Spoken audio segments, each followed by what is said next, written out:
The Magnetic Study event is next up in Pokemon Go, featuring some pretty decent bonuses. And in this video, I will be going through all of the details and tips to help you make the most of it. So the event runs from Tuesday, October 15th at 12 AM until the 17th at 11:59 PM local time. For the bonuses, you will have an increased chance to encounter shiny Magnemite, Plusle, and Minun. So it will be a good chance to get these shinies if you don't have them yet. Magnetic Lure modules will also have an increased chance to attract event-themed Pokemon. And there will be some other bonuses available on each day of the event. On the 15th, you will get 2 times catch XP, on the 16th, you'll get 50% more XP from raid battles, and on the 17th will be 2 times catch Stardust. There will also be a timed research during each day of the event. On the 15th, the research will reward you with 5,000 XP, 2,500 Stardust, and encounters with Plusle. And on the 16th, you'll get 1 Magnetic Lure module and encounters with Magnemite. And on the 17th, you'll get 5,000 XP, 2,500 Stardust, and encounters with Minun.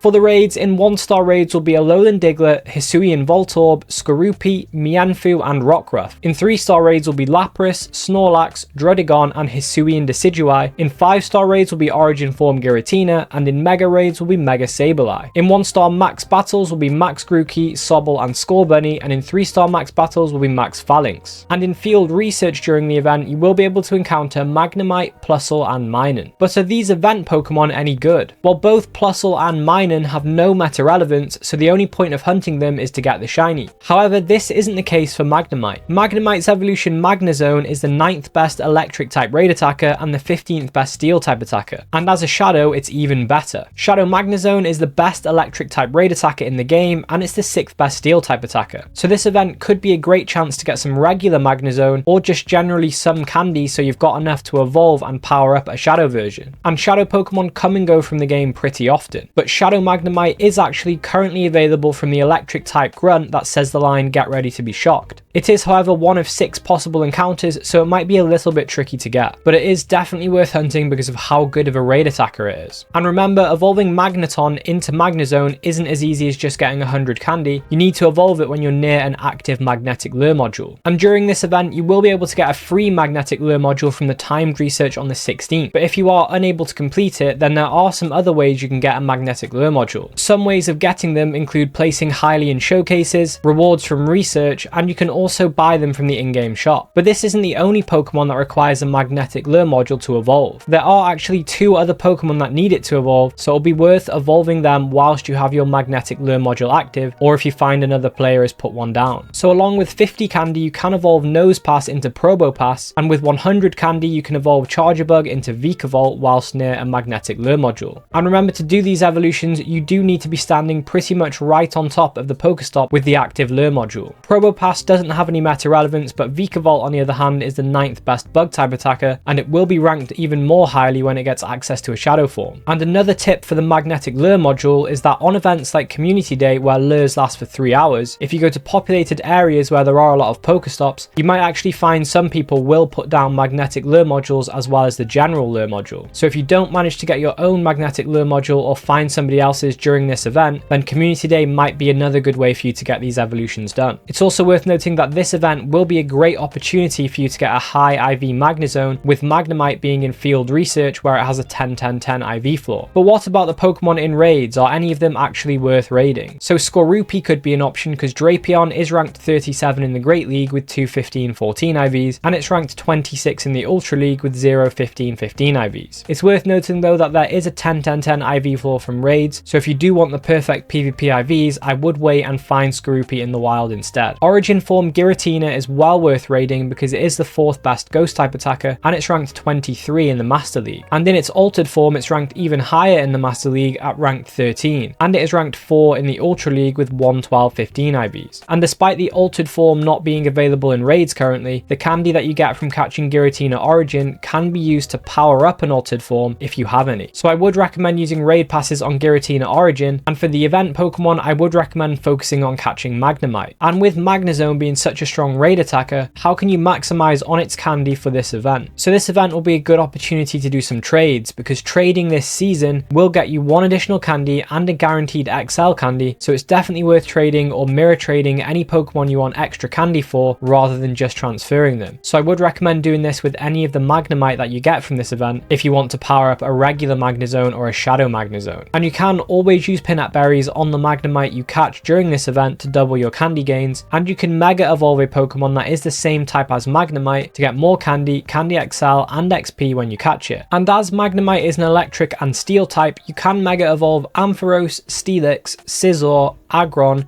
Manectric, Lucario, or you can revert Kyogre. And remember, you will get more candy, XP and chance for Candy XL by Mega Evolving a Pokemon that is at the max Mega level. You will also need Stardust to power up Magnezone, and there are some ways you can boost your Stardust gains during this event. So the best chance to get Stardust really fast during this event will be on the 15th, where there is a Shroomish Spotlight Hour between 6 PM and 7 PM where you will be able to get 2 times catch Stardust. And this is an especially great bonus for this event because Shroomish is a Stardust boosted Pokemon that gives 500 Stardust per catch, which will be 1000 Stardust during this event and 1500 if you have a Star Piece active. So this is a must play event if you're looking to build some Stardust. And I would also recommend using Origin Palkia's Adventure Effect to increase the encounter radius during this Spotlight Hour so you can catch more Shroomish in a given area. Another chance for Stardust during this event will be the 17th, where there will be a 2 times catch Stardust bonus for the whole day. This could be another good chance for you to use Star Pieces to further increase your Stardust gains, but if you don't have many, then I would recommend holding on to them for when there's a 3 times catch Stardust event. And whether you use a Star Piece or not during this day, I would recommend trying to catch every Pokemon you see and quick catch them so you can catch as many Pokemon in a given time so you can build Stardust more quickly. Entering Pokestop showcases will also get you some Stardust and XP just for taking part, and if you do manage to rank highly, you can get premium items like Star Pieces and Lucky Eggs, which you can then use to increase Stardust and XP gains. And when it comes to getting more XP, this event actually offers some decent ways of boosting your XP gains. So on the 15th, you will get 2 times catch XP, so again you could use Lucky Eggs here to get 4 times catch XP, and then focus on your excellent throws to get 4000 XP per catch. Quick catching and using Origin Palkia's Spatial Rend Adventure Effect here could be really helpful to catch more Pokemon in a given time and area. You could alternatively use Origin Dialga's Adventure Effect to pause the timer on your Lucky Eggs so you can get more time out of the Lucky Egg. And if you do decide to do this, I recommend using the effect when you use your daily adventure incense so that the timer for the incense will also be paused, and then you can get more time on the daily incense and hopefully get encounters with the shiny Galarian birds. And on the 16th, there will be a 50% increased XP from raid battles, and this will be a really good time to be raiding Origin Form Giratina. And it does also happen that on this day when you get this extra XP for raid battles, there is also an Origin Giratina raid hour taking place from 6 PM to 7 PM. So this will be a great time to use some Lucky Eggs and get a load of raids done in that hour. Leveling up Friendship is also a great way for you to get more XP this season because you will be getting increased XP for it. For example, getting to Best Friends normally will get you 200k XP with a Lucky Egg active, and this season it'll get you 300k XP instead. So well worth opening and sending as many gifts as possible to as many trainers as possible so you'll be able to level up your friendship with multiple trainers at the same time. And when leveling up, you will need a certain number of platinum medals to progress, and here are some that are most worth focusing on during this event in particular. So with the electric and steel type spawns, the Rocker and Rail Staff medals will be good targets. Trading is very much worth doing this season with the extra candy and Candy XL it offers, and this will help you with your Gentleman and Pilot platinum medals. It's also worth leveling up Friendship for the extra XP, and this will help you with your Idol platinum medal. If you decide to hunt Magnemite from field research for those high IVs, this will help you towards your Pokemon Ranger platinum medal. And with Origin Giratina returning, raiding it could help you with your Rising Star and Battle Legend medals. And with that said, if you did enjoy this video, then I recommend checking out these videos on the screen now, and I'll catch you in the next one.